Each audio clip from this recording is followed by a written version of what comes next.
तुम मेरी मदद करोगी? कैसी मदद? मैंने तुम्हें बताया था ना, मेरे बच्चे पैदा होने से पहले ही मर जाते हैं। ये मेरा 5वां बच्चा है। इलाके में सिर्फ एक ही सरकारी क्लिनिक है। वहाँ दाई ने कहा तुम शहर जाके डॉक्टर को दिखाओ। तो जाओ दिखाओ।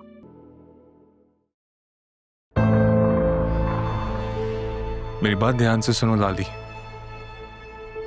वो लड़की मेरी खास मेहमान है। मेरा दिल आ गया उस पे। और एक बात याद रखना,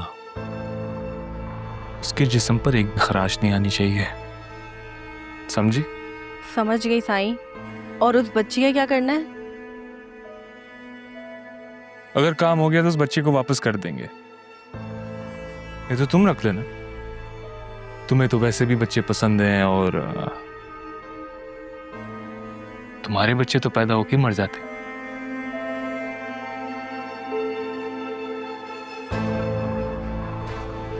यहाँ खड़ी क्या हो, जाओ यहां से। साईं, मुझे शहर में किसी बड़े डॉक्टर को दिखा दें। ये बच्चा मेरा आखिरी सहारा है। जिस काम के लिए तुम्हें रखा है ना, तो वो काम करो। दफा हो जाओ यहां से।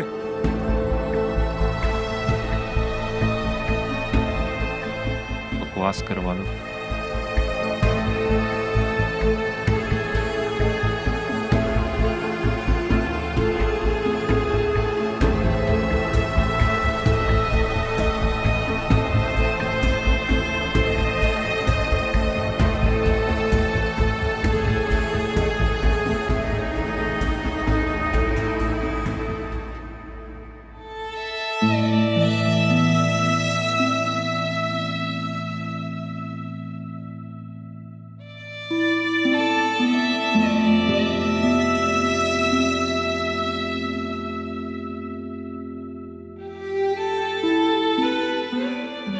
अस्सलाम वालेकुम।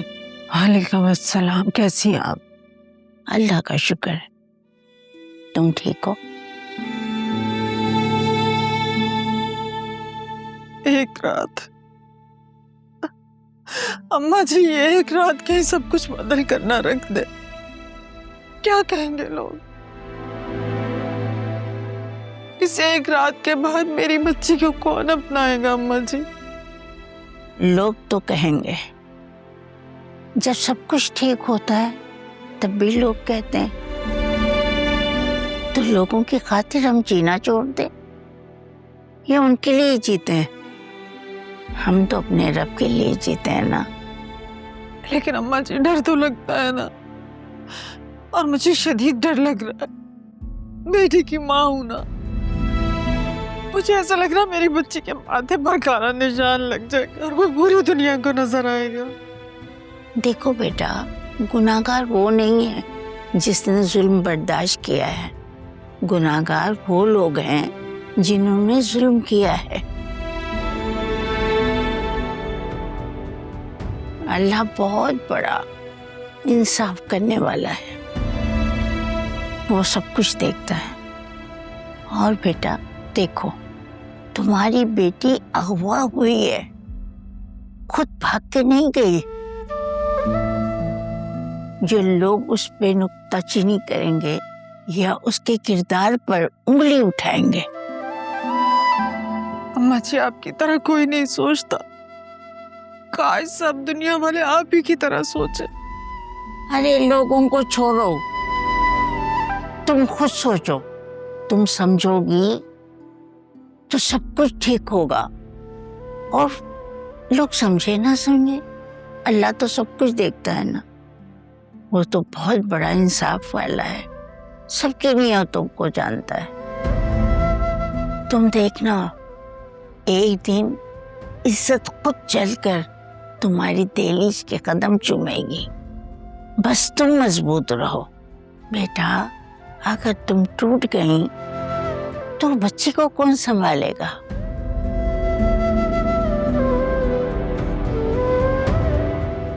आप ठीक कह रही हैं। मुझे उसके लिए खड़ा होना होगा। बस यही हिम्मत चाहिए। बस तुम समझोगी ना, सब ठीक हो जाएगा। और मेरी बात सुनो, बस ये अल्लाह से दुआ करो कि बच्ची साथ खैरियत और आफियत के अपने घर वापस आ जाए, क्योंकि अल्लाह ताला माँ की दुआओं को कभी रद्द नहीं करता।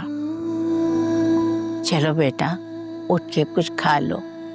आली और असलम भी तुम्हारी वजह से बहुत परेशान है। नहीं अम्मा जी, कुछ भी खाने को दिल नहीं चाह रहा। अच्छा बात सुनो, अपनी बेटी के लिए खा लो। अगर ये जिस्म में जान आएगी तो दिमाग कुछ सोचेगा ना। चलो शाबाश।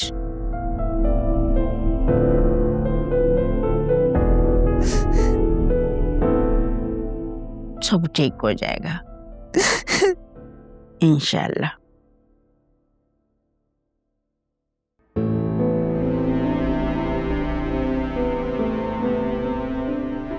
ले जाओ यहाँ से, मैं नहीं खाऊंगी। खाना ना खाने से यहाँ से छूट थोड़ी जाओगी, उल्टा बीमार पड़ जाओगी। मैंने कहा ना, खाना यहाँ से ले जाओ। मैं नहीं खाऊंगी। समझ में नहीं आती तुम्हें मेरी बात?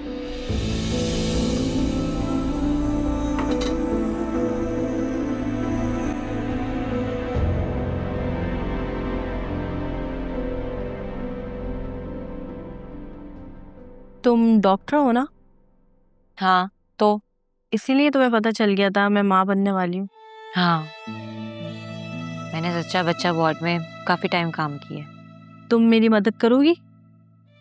कैसी मदद? मैंने तुम्हें बताया था ना, मेरे बच्चे पैदा होने से पहले ही मर जाते हैं। ये मेरा 5वां बच्चा है। इलाके में सिर्फ एक ही सरकारी क्लिनिक है। वहाँ दाई ने कहा तुम शहर जाके डॉक्टर को दिखाओ। तो जाओ दिखाओ। मैं भी तुम्हारी तरह इस घर में एक कैदी हूँ। मेरा शौहर बीमार था, उसने इलाज के लिए सुल्तान साई से कर्जा लिया था। 4 माह पहले मेरा शौहर मर गया और अब मैं मरते दम तक ये कर्जा उतारती रहूंगी। ये बच्चा ही मेरा आखिरी सहारा है। मैं नहीं चाहती 4 बच्चों की तरह ये बच्चा भी। ओह नो, ये तो तुम्हारे साथ बहुत गलत हुआ है। तुम डॉक्टर हो, मुझे कोई दवाई बताओ। देखो लाली, ये चीजें ऐसे नहीं चलती हैं। पहले तुम्हारी टेस्ट होंगे, फिर तुम्हारा बॉडी स्कैन होगा, फिर डायग्नोसिस होगा। हैं? क्या होगा? देखो लाली, ये सब काम इतना आसान नहीं है। इस सब के लिए पहले अस्पताल में मशीनों से मुआयना करना होगा तुम्हारा। लेकिन मैं तुम्हारी मदद कर सकती हूँ।